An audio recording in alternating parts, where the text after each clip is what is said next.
Day 4 at the Australian Open marked the beginning of the second round, and with it, a noticeable shift in intensity across the grounds in Melbourne. While many of the favorites ultimately came through, Day 4 reminded everyone that surviving the opening round is only the first step, and that the second round is often where Grand Slams start to demand answers. One of the headline matches of the day featured Carlos Alcaraz, who continued his campaign with a straight sets win over Yannick Hanfmann. On paper, it was a match Alcaraz was expected to control, but the opening set told a more complicated story. Hanfmann served well early and kept points short, pushing Alcaraz into a tight tiebreak. For a moment, the match felt like it could become uncomfortable. But once Alcaraz edged that first set, the dynamic shifted completely. The Spaniard played with greater freedom in the second and third sets, breaking serve early and never allowing momentum to swing back. It was a mature performance, one where Alcaraz absorbed early pressure and then imposed himself decisively. After a tense start, the match ended as a comfortable win, and Alcaraz moves into the third round having navigated his first real test of the tournament. Alexander Zverev also had to work for his place in the third round, winning in 4 sets against Alexandra Muller. Zverev was solid for long stretches, but faced resistance as Muller competed well and refused to fade. The German relied on his serve and baseline consistency to maintain control, eventually pulling away as the match wore on. It wasn't his most dominant display, but it was professional and effective. Andrei Rublev also advanced, but not without resistance. The Russian needed 4 sets to get past qualifier Jaime Faria, who once again proved why he has been one of the standout stories from the qualifying rounds.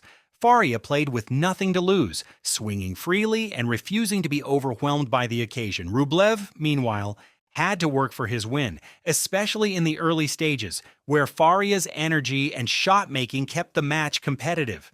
Daniil Medvedev's second-round match followed a similar rhythm. Facing Quentin Halys, Medvedev was pushed hard in the opening set, which proved to be a physical and tactical battle. Halys served well and played aggressively, forcing Medvedev to defend more than usual. The first set was tight, and the French ended up winning the first. But after Medvedev did a great performance, Alex de Minaur once again gave the home crowd something to cheer about, advancing in 4 sets. As expected, de Minaur's speed and defensive skills played a major role, allowing him to absorb pressure and turn defense into offense. While he was tested at times, particularly physically, he stayed composed and wore his opponent down over the course of the match. It was another solid step forward in his Melbourne campaign. One of the cleaner performances of the day came from Alexander Bublik, who defeated Martin Fucsovics in straight sets.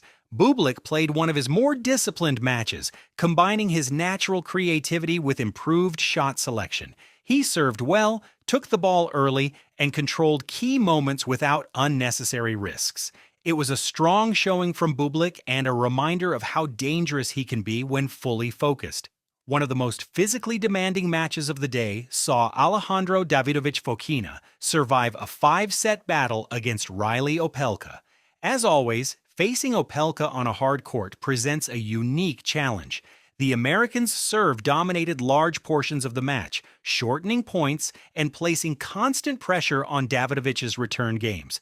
Every service game felt dangerous, and there was little room for error. Frances Tiafoe endured a rough 4-set match but ultimately came through. The American struggled to find rhythm early and was forced into longer rallies than he would have liked. Still, Tiafoe leaned on his athleticism and competitive instincts, finding ways to stay in the match even when things weren't clicking. It wasn't pretty, but in Grand Slam tennis, survival matters, and Tiafoe lives to fight another day. On the women's side, the top seeds largely avoided complications.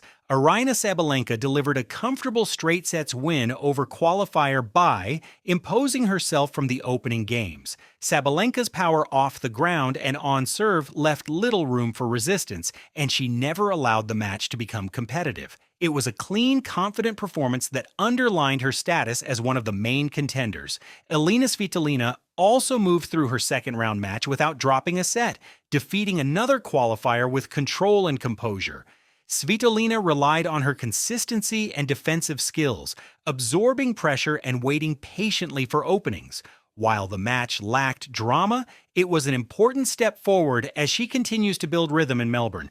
Coco Gauff once again impressed, producing another dominant straight sets win. Gauff looked extremely solid from start to finish, serving well and controlling rallies with authority. Her movement and court coverage stood out, allowing her to turn defense into offense with ease. There were no significant dips in focus, no unnecessary risks, just a sharp, efficient performance that reinforces her position as one of the most dangerous players in the draw. Jasmine Paolini was equally impressive, winning in straight sets with a very solid display. Paolini controlled rallies with depth and consistency, keeping errors low and maintaining pressure throughout. It was a composed performance that showed her comfort on the Melbourne courts. One of the standout performances of the day came from Mira Andreeva, who advanced in straight sets with an outstanding display. Andreeva played with confidence and clarity, taking the initiative in rallies and showing no fear in stepping into the court. Her movement and shot selection stood out, and she never allowed the match to become competitive. For a player of her age, it was a remarkable performance and one that will turn heads as the tournament progresses. In contrast, Emma Raducanu's tournament came to an early and disappointing end. Raducanu was beaten in straight sets by Anastasia Potapova in a match where she struggled to find any sustained rhythm. Potapova dictated play from early on, taking control of rallies and forcing Raducanu into rushed decisions. Despite moments of resistance, Raducanu was unable to turn the momentum, and the match ended without ever truly swinging in her favor. It was a poor performance by her standards and a frustrating early exit from Melbourne. As Day 4 came to a close, the message was clear. The second round has officially raised the stakes. While the favorites continue to advance, the matches are demanding more focus, more physical effort, and more adaptability. With several key second-round clashes still to be completed, the draw is beginning to narrow, and the Australian Open is starting to feel like a true test of championship tennis. That's what the fourth day of the Australian Open delivered. If you enjoy the summary, leave a like and subscribe. See you tomorrow.